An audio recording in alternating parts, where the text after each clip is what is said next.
Hindi lang macro diving ang dinarayo sa Romblon dahil isa rin itong go-to place ng mga Blackwater enthusiasts where we can spot more macro and rare marine creatures.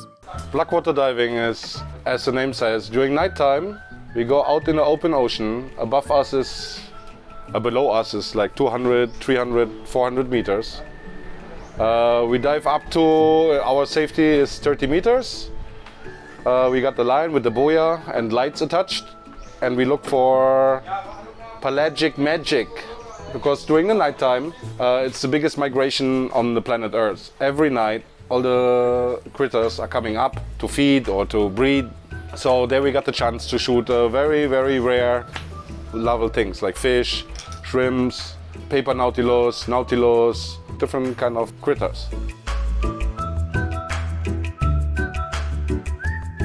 Talaga namang level up underwater photography experience ang hatid ng Blackwater diving adventure. Experienced diver would always want to go to Blackwater because once they're really experienced, that means they already pictured most of the very rare critters that you can find around the world.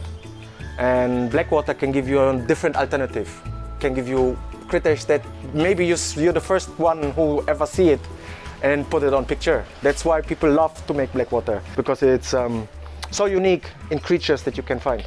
2015 nang unang beses na mag-Blackwater diving dito ang magkakapatid na Eschweiler. Ipinakilala ito sa kanila ng isa ring award-winning underwater photographer na si Scott Gutsy Tuason. So they asked us, do you have any sandy spots here, any spots where no corals are? And we said, yeah, sure, we got those, but we don't go diving there because there's nothing to see. And they said, no, because we got the experience that we find critters there, like the wonder pose, macro. So we said, okay, let's go. And then we found tiny, tiny frogfish and like other amazing stuff. And from that moment on, we were totally hyped. We were so into it. Hyped and hooked. Dito na raw nag-umpisa ang hilig ng magkakapatid sa Blackwater diving. At dahil sa dami ng mga nakikita nilang pambihirang nilalang, mas nakilala pa ang isla ng Romblon. Pero bago tayo mag-dive into the magical world of Blackwater, narito muna ang mga dapat alamin tungkol sa Blackwater diving. For Blackwater diving, you should be at least advanced diver or you have a minimum of 100 dives. You should not be a beginner because it's all about buoyancy there. You don't want to drift away. It's a drift dive in the open ocean.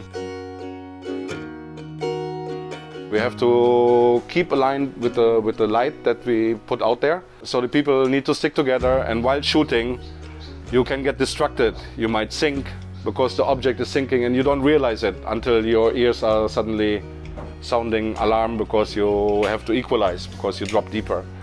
So you have to be in that way experienced that you recognize those things and be disciplined.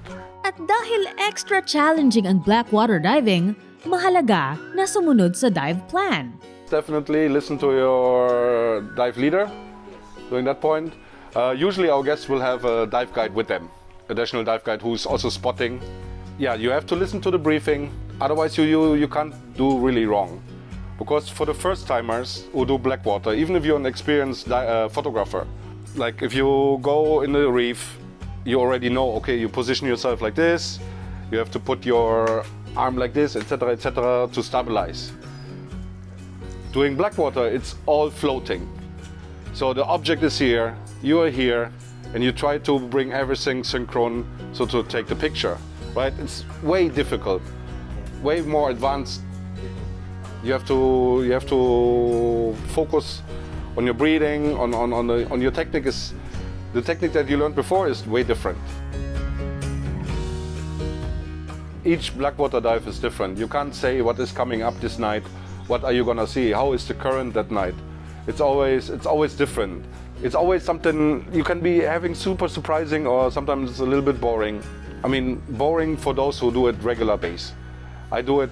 If I do it in a year 100 times, then I see things over and over again because there's same stuff coming up.